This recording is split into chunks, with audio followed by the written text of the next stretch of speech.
ठीक है। तो अपना dB इज इक्वल टू क्या है डेरिवेशन के बाद कि mu naught upon 4 pi I upon A cos phi. अब देखिए कॉस फाई क्या होगा, हर एक एलिमेंट के कारण क्या होगा, चेंज होगा। ये आपका ए है, ये मेरा ऑब्जर्वेशन पॉइंट है। अभी आपका डीएल यहाँ पे था तो एंगल क्या था, फाई। अगर कोई एलिमेंट यहाँ पे लेगा तो एंगल क्या होगा, चेंज होगा, ये फाई डैश होगा। क्या होगा, फाई डैश होगा। अगर कोई एलिमेंट यहाँ पे लिया तो ये अलग आएगा, फाई डबल डैश। और यहाँ से एंगल अलग ही है। कहाँ तक एंगल है ये, तो फाई 1 से लेकर ये एंगल क्या है आपका, फाई 2 तक। तो कहने का मतलब क्या, जब आप स्मॉल एलिमेंट ले रहे हैं उसको चेंज कर रहे हैं, क्योंकि जब इंटीग्रेशन करेंगे, जब टोटल मैग्नेटिक फील्ड फाइंड करेंगे तो देखिए आई तो वही रहेगा, डीबी क्या है, म्यू नॉट अपॉन 4 पाई हर जगह कांस्टेंट है, आई भी क्या है, हर जगह कांस्टेंट है। जो आई यहाँ पर है वही आई यहाँ पर है। ए भी क्या होगा, इस एलिमेंट के कारण ये जो ए है वो वेरी नहीं होगा। हाँ कॉस फाई वेरी होगा, फाई क्या होगा, वेरी। तो जब आप टोटल मैग्नेटिक फील्ड निकालेंगे बी नेट और जब इंटीग्रेशन करेंगे डीबी का, तो यहां से क्या आएगा आपका, म्यू नॉट अपॉन 4 पाई कांस्टेंट हो गया, बाहर गया। आई अपॉन ए भी क्या है, कांस्टेंट, बाहर गया। इंटीग्रेशन ऑफ कॉस फाई आएगा और ये वेरी हो रहा है। जब कोई एलिमेंट यहाँ पर लेगा तो ये एंगल यहाँ पर बनेगा ऑब्जर्वेशन पॉइंट पर। ठीक है, इस एलिमेंट से ऑब्जर्वेशन पॉइंट का एंगल ये है, इस एलिमेंट से ऑब्जर्वेशन पॉइंट का एंगल ये है। तो जब आपका टोटल इंटीग्रेशन करेंगे तो ये फाई क्या होगा, at the observation point vary होगा। कहां से कहां, तो from the lower limit to the upper limit. तो आपको इसको इंटीग्रेशन करना पड़ेगा फाई 1 से लेकर फाई 2 तक। तो इतना सिंपल इंटीग्रेशन है। ठीक है, क्या इंटीग्रेशन होगा, from phi 1 to phi 2, from the lower limit to the upper limit. और कॉस फाई को इंटीग्रेट कर दीजिए। ठीक है, तो this is the total magnetic field. तो B net is equal to mu naught upon 4 pi, mu naught upon 4 pi I upon A, I upon A. और यहाँ क्या आएगा आपका, कॉस फाई का इंटीग्रेशन, साइन का डेरिवेटिव कॉस, तो cos का इंटीग्रेशन क्या होगा, साइन होगा। ठीक है,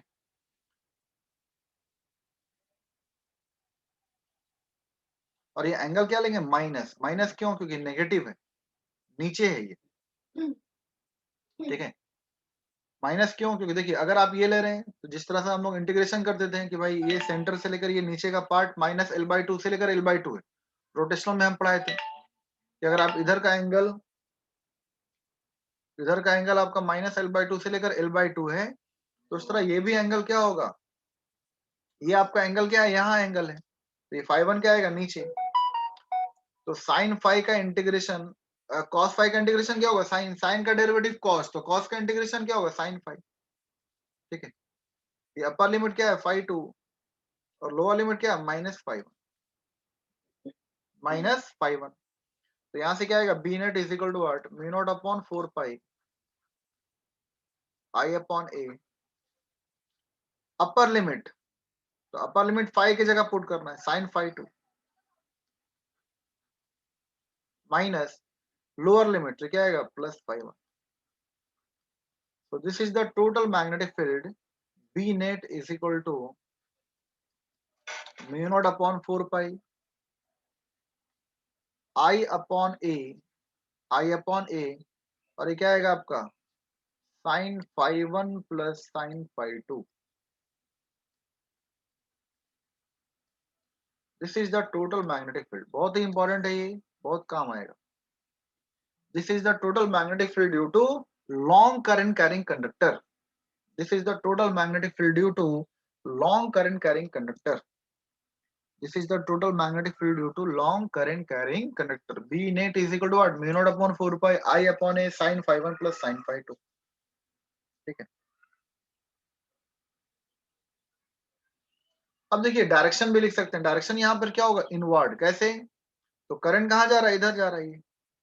करंट कहाँ जा रहा है ये, ठीक है, करंट ये जा रहा है। तो यहाँ पर थंब होगा, क्या होगा, थंब। तो जब आप पेन अपना थंब रखेंगे along the direction of current, तो ऑब्जर्वेशन पॉइंट पी पर क्या होगा, उसको क्या लगेगा, करंट नीचे आ रहा है, इनवर्ड आ रहा है। करंट क्या होगा, इनवर्ड। ठीक है, करंट क्या होगा, इनवर्ड। ठीक है, करंट क्या बनेगा, इनवर्ड डायरेक्शन में। तो इसलिए वहां पर जो आपका मैग्नेटिक फील्ड है क्या होगा, इनवर्ड होगा। क्या होगा, इनवर्ड। समझ में आ रहा है। राइट हैंड थंब रूल लगाइए। जब करंट के डायरेक्शन में आप थंब रखेंगे, यहाँ पे थंब है, तो आपका फिंगर का कर्ल किधर होगा, नीचे होगा। आप करके देखिए पेन पे, थंब रखिए along the direction of current, तो आपका फिंगर क्या होगा, नीचे कर्ल करेगा। या फिर आपका फिंगर क्या होगा, क्लॉकवाइज रोटेशन करेगा, ऐसा समझिए। फिंगर क्या करेगा, क्लॉकवाइज रोटेशन करेगा। तो आपको पता है जब भी क्लॉकवाइज, तो वहां पर मैग्नेटिक फील्ड क्या होगा, इनवर्ड। मैग्नेटिक फील्ड क्या होगा, इनवर्ड। तो पॉइंट पी पर आपका डायरेक्शन ऑफ मैग्नेटिक फील्ड क्या होगा, अगर पी पर ऑब्जर्वर है, पी पर ऑब्जर्वेशन पॉइंट है, अगर थंब आपका यहाँ पर है, तो फिंगर का कर्ल का डायरेक्शन नीचे जाएगा। मतलब ऑब्जर्वेशन पॉइंट पी पर ऑब्जर्वर को इनवर्ड मैग्नेटिक फील्ड दिखेगा। ठीक है, इनवर्ड मैग्नेटिक फील्ड दिखेगा। तो this is the total magnetic field. अब इसी में केसेस हैं। केसेस मतलब क्या,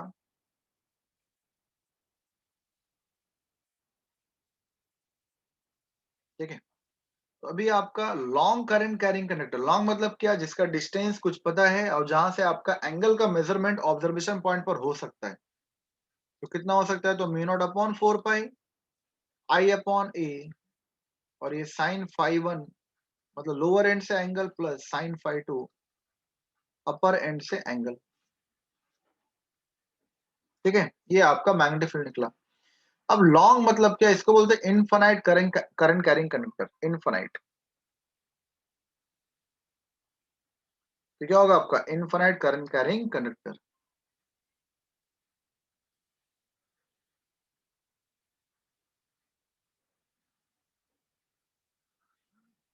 ठीक है, जब इनफाइनाइट करंट कैरिंग कंडक्टर और ये पॉइंट पी है, ये पॉइंट क्या है, पी, तो यहां से एंगल कैसे दिखेगा, अब समझिए। पहले आप थोड़ा सा लेंथ है, ये ऑब्जर्वेशन पॉइंट पी है, तो यहाँ पर एंगल बन रहा है। ठीक है, अब लेंथ और बढ़ा, ऑब्जर्वेशन पॉइंट यहाँ पर है, तो एंगल बढ़ेगा। ये क्या हो रहा है, एंगल इंक्रीज हो रहा है। पहले एंगल मान लीजिए यहाँ एंगल क्या था, ये 30 डिग्री, ये एंगल क्या है, 30 डिग्री, एंगल कम है। एंगल क्या है, कम। ध्यान से समझिएगा सभी को। यहाँ पर एजम्पशन होता है कि जब भी इन्फिनिटी होता है तो फाई का वैल्यू 90 डिग्री होता है।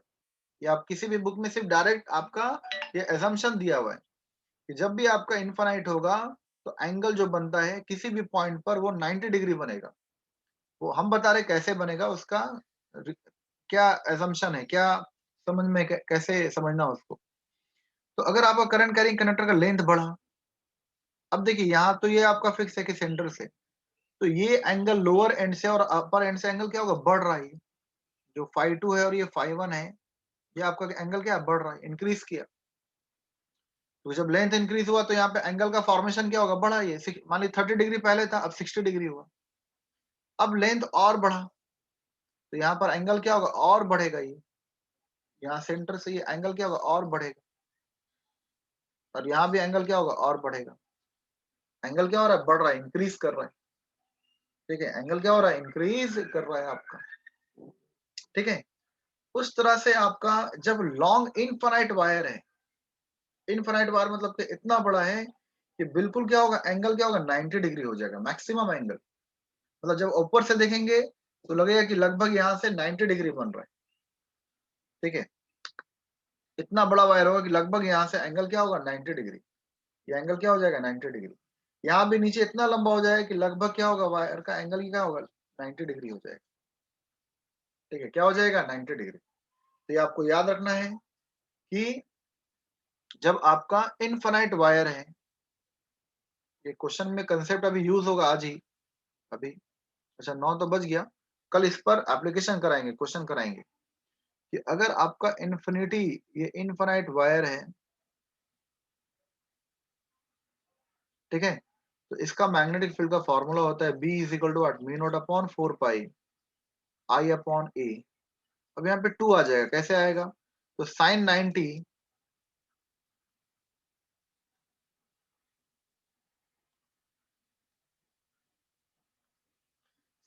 Degree plus sine 90 degree. समझ में आ रहा है, साइन 90 प्लस साइन 90। क्यों, क्योंकि इनफाइनाइट है। तो जहां भी ऑब्जर्वेशन पॉइंट है P, वहां पर क्या होगा, एंगल क्या होगा, ये 90 डिग्री और ये भी क्या होगा 90 डिग्री। तो इनफाइनाइट वायर के लिए ये याद रखना है, ये हमेशा याद रखना है कि जहां भी इनफाइनाइट वायर वर्ड यूज है तो वहां पर फॉर्मूला होगा 2I/A for the infinite wire, for the infinite wire. ठीक है, B is equal to what, mu naught upon 4 pi 2I/A। This is the infinite wire के लिए मैग्नेटिक फील्ड। और कभी कभी क्या होता है सेमी इनफाइनाइट, सेमी इनफाइनाइट मतलब क्या, अगर ये आपका वायर है,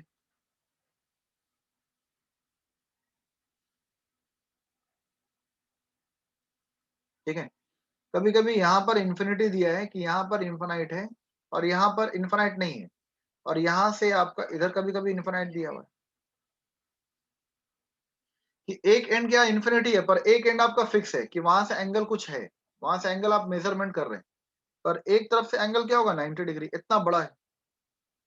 तो दोनों केस में मैग्नेटिक फील्ड का फॉर्मूला क्या होगा, B is equal to what, mu naught upon 4 pi. ठीक है, म्यू नॉट अपॉन 4 पाई, और यहाँ पर क्या आएगा I/A और 1 plus sign five, 1 plus sign five. ठीक है, 1 प्लस क्यों, क्योंकि एक तरफ का एंगल क्या होगा 90 डिग्री होगा, चाहे φ1 हो या φ2, और दूसरे तरफ का एंगल बचेगा। तो ये फॉर्मूला दोनों याद रखना है कि 1 प्लस साइन फाइव, इसको बोलते हैं सेमी इनफाइनाइट वायर। ये वर्ड यूज रहेगा सेमी इनफाइनाइट वायर।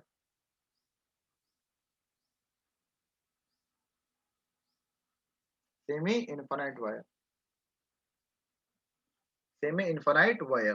ठीक है, तो ये आपका मैग्नेटिक फील्ड है, क्या है ये, magnetic field due to current carrying conductor. कल इस पर बहुत सारा क्वेश्चन करेंगे, कल बिल्कुल टाइम 8 बजे आप लॉग इन कीजिएगा, और कल 2 घंटा पढ़ाएंगे, ठीक है ना, कल आपका 2 घंटा क्लास रहेगा, समझ में आ रहा है। कल 8 बजे नहीं लेते हैं, थोड़ा लेट लेंगे कल और परसों, क्योंकि कल परसों मेरा ऑफ है, छुट्टी है 24 और 25 को। तो हम 2 घंटे क्लास ले लेंगे आपका, और टाइमिंग बताएंगे हम आपको, ठीक है ना।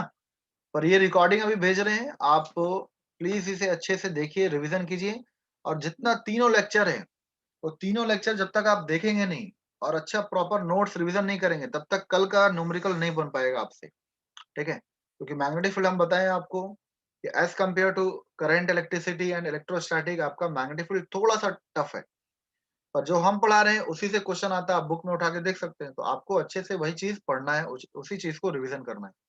तो जितना भी 3 लेक्चर है आप उसको अच्छे से नोट्स और रिवीजन कर कर कल आइए, कल 2 घंटे का क्लास रहेगा, ठीक है। तो अभी हम आपको वीडियो भेज रहे हैं।